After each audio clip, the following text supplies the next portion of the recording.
नमस्कार सभी का हमारे तीसरे एपिसोड में। यानी आपके जो 8 डायरेक्शंस है होम कंस्ट्रक्शन के लिए, यानी अगर आपका बिल्डिंग ईस्ट फेसिंग है, साउथ ईस्ट फेसिंग है, नॉर्थ फेसिंग है, तो किस तरीके से हम वास्तु के रूल्स के अनुसार आपके घर का मेन डोर, टॉयलेट, किचन, पूजा रूम और बेडरूम किस डायरेक्शन में बनाना चाहिए, कितने डिग्री पे बनाना चाहिए, ताकि वास्तु के अच्छे उपाय और अच्छे रिजल्ट्स आपके जीवन में हमेशा बने रहें। सो आज के वीडियो में हम जानेंगे साउथ डायरेक्शन के बारे में। यानी इस वीडियो से पहले हमने साउथ ईस्ट और ईस्ट ये दोनों हमने कवर कर लिया। आज हम जानेंगे दक्षिण दिशा। यानी अगर आपका बिल्डिंग साउथ फेसिंग है तब इसको हम कैसे कंस्ट्रक्ट कर सकते हैं एग्जैक्ट डिग्रीज और वास्तु के अनुसार। साउथ फेसिंग का मतलब क्या है, पहले ये जान लेते हैं। साउथ फेसिंग का मतलब है कि आपका जो बिल्डिंग का फेसिंग है, यानी जो रोड साइड है, वो साउथ की तरफ है। यानी सेंटर से आप कॉम्पस ओपन करेंगे और रोड अगर आपका साउथ है तो उसको हम कहते हैं कि आपका बिल्डिंग साउथ फेसिंग है। या फिर अगर आप फ्लैट में रहते हैं और फ्लैट का मेन डोर का इस तरफ है और यहाँ पे पैसेज जाता है, यानी यहाँ से सीढ़ियों से आप उतर के यहाँ से आपका पैसेज जा रहा है, तो उसको हम कहते हैं साउथ फेसिंग आपके फ्लैट का, या फिर रोड साइड हो गया साउथ फेसिंग बिल्डिंग। सो साउथ फेसिंग में कैसे हम कंस्ट्रक्ट कर सकते हैं, लेकिन उससे पहले ये जानना जरूरी है कि वास्तु में एग्जैक्ट डिग्रीज होना बहुत जरूरी है। यानी वास्तु के अच्छे रिजल्ट चाहिए, अच्छे बेनिफिट्स चाहिए, और सच में वास्तु का जो मिराकल्स है अगर आप सच में उसको एक्सपीरियंस करना चाहते हैं तो एग्जैक्ट डिग्रीज होना बहुत जरूरी है। यानी कि जो आर्किटेक्चरल प्लान है उसमें हमेशा से नोट किया जाता है कि आपका जो नॉर्थ है वो इस तरफ है या फिर इस तरफ है, लेकिन वो गलत होता है।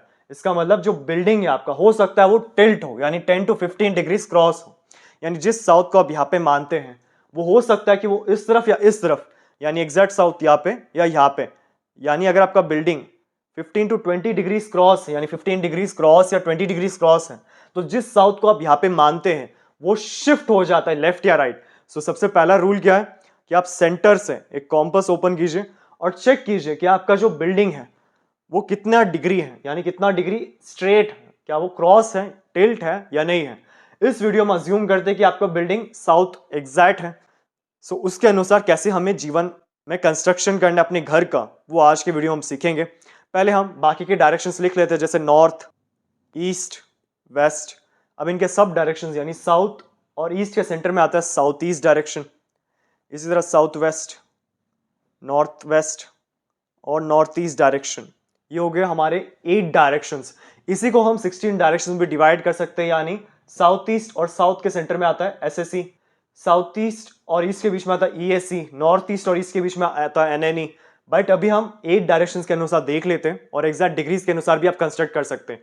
तो सबसे पहले आता है आपका घर का main door. Main door S3 S4, यानी जो साउथ है, जो एग्जैक्ट 180 डिग्रीज पे आ रहा है, उससे थोड़ा सा पहले, यानी आप S3 S4 ये जो एरिया है इस तरफ आप अपना मेन डोर को कंस्ट्रक्ट कर सकते हैं। इसके बाद कंस्ट्रक्ट करना नेगेटिव है, इससे थोड़ा पहले कंस्ट्रक्ट करना भी नेगेटिव है।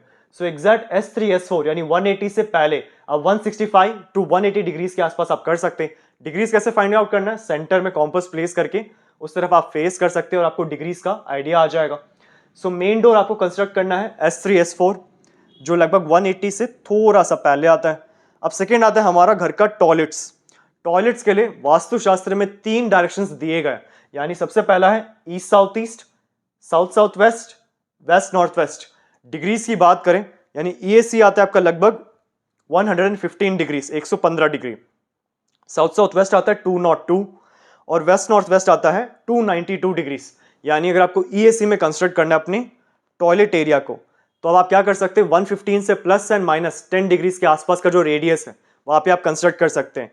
इसी तरह अब वेस्ट नॉर्थ वेस्ट और साउथ साउथ वेस्ट में भी कमोड को बना सकते हैं। काफी ज्यादा अच्छा माना जाता है क्योंकि यहाँ की जो एनर्जीज हैं वो अलाउ करते हैं कमोड को। बेसिकली हम कमोड यानी टॉयलेट क्यों यूज करते हैं, ताकि हमारे बॉडी का जो वेस्ट हम डिस्पोज कर सके। यानी जिस दिशा में आपका सीट बनाया जाता है वो उस दिशा की जो एनर्जीज है उनको अपने घर से डिस्पोज कर देता है, यानी घर से एलिमिनेट कर देता है। यही रीजन है कि जो नेगेटिव डायरेक्शंस है, यानी ईएससी, साउथ साउथ वेस्ट और वेस्ट नॉर्थ वेस्ट, इन 3 दिशाओं में आप अपने सीट को आराम से बना सकते हैं।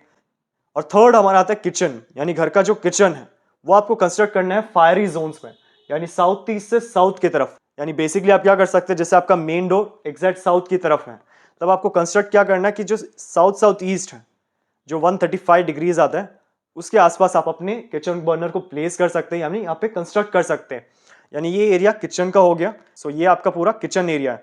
सो यहाँ से मेन डोर सेंटर होके आप सब जगह जा सकते हैं, ये किचन वॉल आप कंस्ट्रक्ट कर सकते हैं। यानी बर्नर एग्जैक्ट 135 डिग्री पे कंस्ट्रक्ट करना जरूरी है। उससे थोड़ा सा अगर आप पहले करेंगे तो वो नेगेटिव है, प्रॉब्लम क्रिएट कर सकता है। सो बर्नर साउथ ईस्ट 135 के आसपास आप कंस्ट्रक्ट कर सकते हैं। या फिर अगर आपको यहाँ पे एरिया मिलता है, जैसे मेन डोर का इतना बड़ा एरिया आ रहा है, मेन डोर यहाँ पे कंस्ट्रक्ट करके इस हिस्से पे भी आप अपने किचन को कंस्ट्रक्ट कर सकते हैं, यानी बना सकते हैं। अब हमने 3 पॉइंट्स कवर कर लिए, मेन डोर, टॉयलेट, किचन। अब आता है हमारा मंदिर, यानी घर का जो प्रे रूम है वो कहाँ पे करना चाहिए। मंदिर क्यों डिजाइन किया जाता है? ताकि आप वहां पे आप मेडिटेशन करते, प्रे करते, जो अंदर की एक शांति है जिसको हम लाइफ सेटिस्फैक्शन कहते हैं, वो काफी ज्यादा अच्छा मिलता है। बहुत टाइम ऐसे होता है कि जीवन में आप इतना ज्यादा मेहनत करते, इतने ज्यादा आप ओवर थिंक करते हैं, जिसके कारण जो चीज सिंपल है, काफी ज्यादा आसान है, उसको भी हम कॉम्प्लिकेटेड कर लेते हैं। सो पूजा रूम एक ऐसा स्थान है जहाँ पे आप अपने बॉडी एंड सोल इन दोनों को अलाइन करते, एक बैलेंस क्रिएट करते, ताकि एक पॉजिटिव वाइब्स मिले। जितना आपका दिमाग की जो फ्रीक्वेंसीज जितने कम होगी, उतना ज्यादा आपका जो विजन है, फोकस है, जो ओवरऑल मेमोरी पावर है, काफी ज्यादा ग्रो हो जाता है। सो मंदिर का जो सबसे बेस्ट डायरेक्शन है वो है नॉर्थ ईस्ट, यानी ईशान कोण के आसपास आप अपने मंदिर को बना सकते हैं। सेकेंड ऑप्शन आता है वेस्ट, यानी जो पश्चिम दिशा है, इस तरफ भी आप अपने मंदिर को बना सकते हैं। कंडीशन एक है कि मंदिर में रेड कलर काफी ज्यादा यूज नहीं करना है और मल्टीपल आइडल्स नहीं होना चाहिए, यानी जिनको भी आप प्रे करते हैं उनका एक आइडल, एक फोटो सेम नेगेटिव माना जाता है, प्रॉब्लम क्रिएट कर सकता है। अब आता है हमारा बेडरूम। बेडरूम किसी भी दिशा में आप बना सकते हैं, कोई नेगेटिव इंपैक्ट नहीं है। बट ट्राई कीजिए कि जो 3 नेगेटिव डायरेक्शंस है, यानी EAC, SSW, WNW, यानी जिनके मैंने डिग्रीज भी आपको मेंशन कर दिया, इस तरफ आप अपने बेडरूम को मत बनाइए।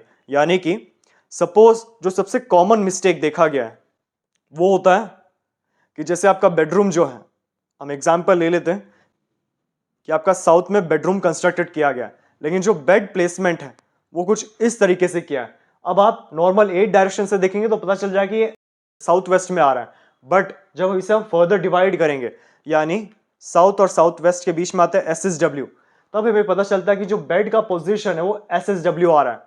यानी जिस बेडरूम को आप मानते थे कि साउथ वेस्ट बेडरूम है, वो एक्चुअल में क्या आ रहा है, SSW, यानी 202 डिग्री के आसपास। तब वो नेगेटिव है। तब रेमेडी के अनुसार आपको क्या करना है कि इस बेड को ही शिफ्ट करना है। यानी यहाँ पे आप क्या कर सकते हैं कि साउथ की तरफ, वेस्ट की तरफ, यानी इस तरफ आप कंस्ट्रक्ट कर सकते हैं। एग्जैक्ट SSW आना नेगेटिव है। बेड एक ऐसी जगह है जहाँ पे आपको शांति मिलता है, आपके जो डेड सेल्स हैं वो रीजनरेट होते हैं, आपकी बॉडी को रिलैक्सेशन मिलता है। यानी पूरे दिन में जो मेहनत आप हार्डवर्क करते हैं, उसके बाद जो एक रिलैक्सेशन, एक संतुष्टि है, वो आपको बेड के द्वारा ही आपको मिल पाता है। तो ट्राई कीजिए कि SSW पे ना कंस्ट्रक्ट किया गया, WSW में बनाया गया, तो one of the best direction है। और मास्टर बेडरूम के लिए आप साउथ से वेस्ट की तरफ, यानी जो पूरा हिस्सा है, यहाँ पे आप मास्टर बेडरूम बना सकते हैं।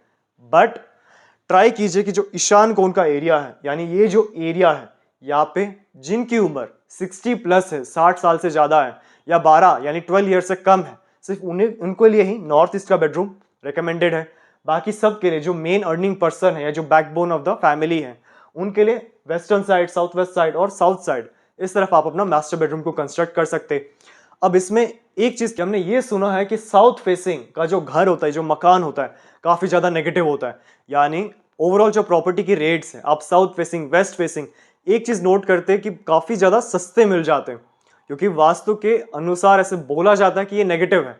बट एक्चुअल रीजन क्या है कि सपोज आप इस प्लान को देखें कि जहाँ पे आपको अपने मेन डोर को कंस्ट्रक्ट करना है, जहाँ पे आप अपने मेन डोर को कंस्ट्रक्ट करें, वहां पे आपको मास्टर बेडरूम बनाना है, वहां पे ही आपको किचन बनाना है। यानी पूरा एरिया कवर करके फिर आप लिविंग रूम में जा रहे हैं, यानी इस एरिया को पूरा कवर करके आप लिविंग रूम में जा रहे हैं। तो ये काफी ज्यादा, अगर इंटीरियर डिजाइनिंग के अनुसार बात करें, काफी ज्यादा इनफ्लेक्सिबल हो जाता है, यानी ऐसा कंस्ट्रक्शन करना काफी मुश्किल है। सो साउथ फेसिंग, वेस्ट फेसिंग ना क्यों कहा जाता है? कंस्ट्रक्शन के कारण, क्योंकि इस तरीके से अगर आप कंस्ट्रक्ट करते तो वो घर दिखने में भी थोड़ा सा मिसिंग फील होता है। बट अगर आप साउथ फेसिंग प्लॉट है और आप इसे चेंज नहीं कर सकते, तो ट्राई कीजिए कि जो कंस्ट्रक्शन है वो कुछ इस तरीके से हो, जो मेन रूल्स है वो जरूर फॉलोड हो, ताकि वास्तु के कोई दुष्प्रभाव ना आए। लेकिन south facing, waste facing plots कभी भी नेगेटिव नहीं होते, ये मिथ आज खत्म करना जरूरी है।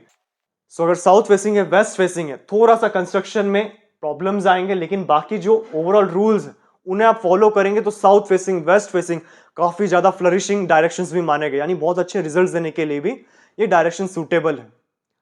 अब हमने ओवरऑल जो कवर किया है वो डायरेक्शंस के बारे में, यानी घर में किस तरफ क्या आपको कंस्ट्रक्ट करना है, वो आज की वीडियो में अभी हमने कवर कर लिया है। बट इसमें एक पार्ट जरूर फॉलो करना है कि जो भूमि की एनर्जी से वो भी अपना रोल प्ले करते हैं, यानी वास्तु के अनुसार अपने रूल्स के अनुसार तो सब कंस्ट्रक्ट कर दिया है, बट जो ग्राउंड की एनर्जीज है, भूमि की एनर्जीज है, वो काफी ज्यादा नेगेटिव होने के कारण क्या होता है कि आपको अच्छे रिजल्ट्स नहीं मिलता, क्योंकि वास्तु जो है मेन 70% एनर्जीज ग्राउंड लेवल है। यानी भूमि की ऊर्जा अगर स्ट्रांग है, पावरफुल है, तो ऑटोमेटिकली वास्तु के जो बेस्ट रिजल्ट्स है वो आपको दिखने शुरू हो जाते हैं। सबसे पहले आप रूल्स को जरूर फॉलो कीजिए। सेकेंड स्टेप क्या होता है कि कंस्ट्रक्शन से पहले, यानी जब आप ग्राउंड लेवल करते हैं, टाइल्स का वर्किंग करते हैं, उससे पहले आप क्रिस्टल्स, हेलिक्स, यंत्रास, पिरामिड्स, इस तरीके से कुछ सामान आप जरूर डाल दीजिए, ताकि भूमि की जो ऊर्जा है काफी ज्यादा स्ट्रांग हो। कैसे डालना है इसका लिंक आप डिस्क्रिप्शन बॉक्स में चेकआउट कर सकते हैं। क्रिस्टल्स क्यों रेकमेंड किया जाता है? क्योंकि क्रिस्टल्स में एक पॉजिटिव वाइब्स होता है। भूमि के जो सबसे अच्छे एनर्जीज होते हैं, स्ट्रॉन्ग एनर्जीज होते हैं, वो क्रिस्टल्स में सबसे ज्यादा देखा गया है। सो क्रिस्टल्स को डालना बहुत अच्छा माना जाता है, ताकि भूमि की जो एनर्जीज है काफी ज्यादा प्यूरिफाई हो जाए, काफी अच्छे रिजल्ट्स देना शुरू कर दें। सो क्रिस्टल्स, पिरामिड्स या यंत्रास और सब आप कंस्ट्रक्शन से पहले डाल देंगे, तो इससे भूमि की जो एनर्जीज है काफी अच्छे रिजल्ट्स देना शुरू कर देता है। और आप जरूर कमेंट बॉक्स में कमेंट कीजिए कि नेक्स्ट वीडियो आपको किस रिलेटेड चाहिए, यानी वास्तु के जो रेमेडीज है, वास्तु के जो प्रॉब्लम्स है, या न्यूमरोलॉजी के कोई भी प्रॉब्लम्स है, उसको कैसे सॉल्व करना है, उससे रिलेटेड आपको वीडियो की रिक्वायरमेंट है, तो आप कमेंट बॉक्स में जरूर बताइए कि नेक्स्ट वीडियो किस पे बनाना चाहिए। और मेरे चैनल को जरूर सब्सक्राइब कर लीजिए, ताकि इसी तरह जो इन्फॉर्मेटिव वीडियोस है वास्तु के बारे में, वास्तु के रेमेडीज के बारे में, वास्तु के जो गलत मिथ्स हैं जिसके कारण जीवन में कुछ भी करने से पहले आप बहुत ज्यादा सोचते हैं कि ये करना चाहिए, नहीं करना चाहिए, उन सबको बर्स्ट करने के लिए जो मोस्ट इंपॉर्टेंट इंफॉर्मेशन है और जो रेमेडीज कैसे यूज करना है, इसका नॉलेज सबसे पहले आपको मिले, इसके लिए मेरे चैनल को जरूर सब्सक्राइब कर लीजिए, ताकि नोटिफिकेशन हमेशा मिलती रहे। और अगर आपको अपने घर का नक्शा वास्तु के अनुसार करेक्शन करवाना है, तब आप नीचे दिए व्हाट्सएप नंबर पे अपना प्लान सेंड कर सकते हैं। करेक्शन करने के बाद जो सारे वास्तु के रेमेडीज है वो हमारे शोरूम में आपको मिल जाएंगे। और अगर आपको वास्तु के बारे में क्यूरियोसिटी है कि वास्तु कैसे काम करता है, क्यों ऐसे कहा जाता है कि आपका जो सराउंडिंग है, आपके जो आसपास के सामान है, वो साफ सुथरे होने चाहिए, सुंदर होने चाहिए, अच्छे होने चाहिए, अट्रैक्टिव होने चाहिए, क्योंकि जैसा हमारा सराउंडिंग होता है वैसे ही हमारे ब्रेन के फ्रीक्वेंसीज डेवलप होता है। एग्जाम्पल दें तो इमेजिन कीजिए कि ऐसे एक घर में रहते हैं जहाँ पे हर जगह अंधेरा है, टूटे फूटे दीवार है, फ्रेम्स और सब टूटे हुए, या फिर एक नेगेटिव कलर्स यूज किए गए, डार्क कलर्स यूज किए गए, तो बार बार इस जगह पे रहने से आपका जो दिमाग है काफी ज्यादा नेगेटिव हो जाता है। अब यही इमेजिन कीजिए कि आप एक अच्छे घर में रह रहे हैं, अच्छे एनवायरनमेंट में रह रहे हैं, अच्छे कलर्स यूज किए गए, लाइट कलर्स यूज किए गए, अच्छे फोटो फ्रेम्स, आइडल जैसे कि कुबेर जी हो गए, आपके रोल मॉडल्स के फोटोज हो गए जिनको आप सच में बहुत ज्यादा मानते हैं, उनके फोटोज बार बार, या मोटिवेशनल कोट्स को बार बार देखने से आपके ब्रेन में क्या फ्रीक्वेंसी जनरेट होता है कि आपको जीवन में कुछ करना है, आपके जीवन में एक दिशा आ रहा है। सो यही बेसिक वास्तु का प्रिंसिपल है। यानी वास्तु क्या कहता है कि आपके आसपास के सराउंडिंग को इस तरीके से प्रोग्राम करें कि जब भी आप कोई काम करते, कोई भी कर्म करते हैं, उसके वन ऑफ द बेस्ट और सबसे अच्छे रिजल्ट्स मिले। काम करते समय जितने भी हर्डल्स हैं, जितने भी रुकावटें हैं, वो सब हट जाए, ताकि आपको अच्छी सक्सेस मिल सके और जल्दी सक्सेस मिल सके। सो ये कंप्लीट हमारे वास्तु कोर्स में सिखाया जाएगा। इन एडिशन इस कोर्स में बेसिक से एडवांस, यानी अगर आप वास्तु अभी सीख रहे, वास्तु का कोई नॉलेज भी नहीं है, उस लेवल से कैसे हम प्रोफेशनली किसी घर का वास्तु चेक करें, हमारे खुद का घर का वास्तु चेक करें, ऑफिस या इंडस्ट्रीज का वास्तु चेक करें, यानी बेसिक से प्रोफेशनल लेवल तक सिखाया जाएगा। 45 देवता जो वास्तु में एडवांस पार्ट है, जिसके द्वारा हम एनर्जीज को ट्रिगर करते हैं। मेन वास्तु क्या है, वो 16 डायरेक्शंस हो गया, लेकिन जब हम देवतास की बात करते हैं वो पिन पॉइंट रेमेडीज है। यानी एक इंडस्ट्री में डिस्ट्रीब्यूशन नेटवर्क में प्रॉब्लम आ रहा है, रॉ मटेरियल अच्छा नहीं आ रहा है, आपके जीवन में आपका जो घर है वहां पे अच्छे रिलेशंस नहीं है, स्किल्स आप यूज नहीं कर पा रहे, तो ये जो पिन पॉइंट प्रॉब्लम्स है उनको कैसे सॉल्व करना है, ये 45 देवता के पार्ट में सिखाया जाता है। और ऑरा स्कैनर्स एंड पेंडुलम्स, ये बेसिकली वास्तु के एक टूल्स हैं जिसके द्वारा हम एनर्जीज को सेंस करते हैं। यानी कि जो हमने कंस्ट्रक्शन किया है ये सही है या गलत, जो रेमेडीज हम यूज करते हैं ये सही है या गलत, इस रेमेडी को यहाँ पे प्लेस करना चाहिए या फिर यहाँ पे प्लेस करने चाहिए, सबसे बेस्ट रिजल्ट कहाँ से मिलेगा, ये सब हम ऑरा स्कैनर्स एंड पेंडुलम से फाइंड आउट कर सकते हैं। सो ये भी हमारे कोर्स में ऐड किया गया है। और अधिक इन्फॉर्मेशन के लिए आप नीचे डिस्क्रिप्शन बॉक्स में चेक कर सकते हैं, या फिर नीचे देखिए व्हाट्सएप नंबर पे भी कांटेक्ट कर सकते हैं क्लास में एनरोल होने के लिए। हमारे शोरूम में आपको वास्तु के 2000 प्लस प्रोडक्ट्स मिल जाएंगे, जैसे कि रेडियम टेप और स्ट्रिप, संपूर्ण वास्तु ज्ञान चक्रा, हेलिक्स, ऑरा बूस्टर, एजुकेशन और बिजनेस प्रोटेक्टर, प्रॉपर्टी सेल और हेल्थ प्रोटेक्टर, टॉयलेट, किचन और main door protectors, lucky cards और पायरा कार्ड्स। आपको 200 प्लस वैरायटी के ब्रेसलेट्स हमारे शोरूम में मिल जाएंगे, चाहे वो सिंगल बीड्स या फिर कस्टमाइज्ड या फिर सिल्वर में बनाया गया हो। Aura scanner and full set, यंत्रा, ब्रास के आइडल्स, रॉक सॉल्ट और rock salt lamp, virtual entry poster, healing posters और बहुत अन्य तरह के पोस्टर्स जो वास्तु में यूज होते हैं। मेरा पूरा वीडियो देखने के लिए आपका धन्यवाद। लाइक और शेयर जरूर कीजिए, सब्सक्राइब करना ना भूलिए और बेल आइकन जरूर दबाएं। धन्यवाद।